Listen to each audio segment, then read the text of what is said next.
मुस्तफ़ा जाने रहमत पे लाखों सलाम, शम्मा बज़ में हदायत पे लाखों सलाम।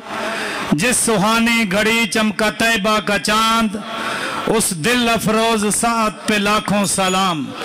फतह बाबे नबूवत पे बेहद दरूद, खत्म दौरे रसालत पे लाखों सलाम।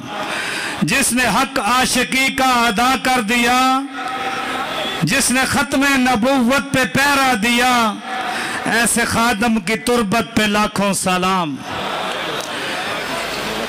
तमाम मुअज़्ज़ज़ मेहमानाने गिरामी, सादात हज़रात, शूरा अराकीन और सरपरस्त आला साहब और अमीर मोहतरम भी जल्द पहुंचने वाले हैं।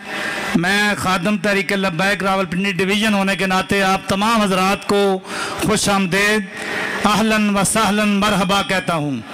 सिर्फ एक बात करते हुए कि अगर 6 सितंबर यौमे दफ़ाए पाकिस्तान है तो 7 सितंबर यौमे ख़त्म नबूवत ये भी इंतहाई ज़रूरी है।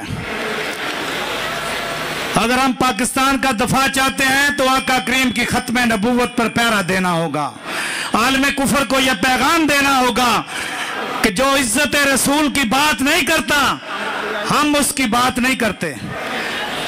मकाम उसी का जिंदा रहने वाला बाकी रहेगा जो आका करीम की नामूस और ख़त्म नबूवत पर पहरा देगा। यह हमें कायद मिल्लत इस्लामिया अमीरुल मुजाहिदीन रहमतुल्लाह अलैह इस मंजिल पर, इस सफ़र पर रवां दवां करके गए हैं। मैं तमाम हजरात का फिर एक दफ़ा शुक्रिया अदा करता हूँ इस नारे के साथ, ताजदार ख़त्म नबूवत।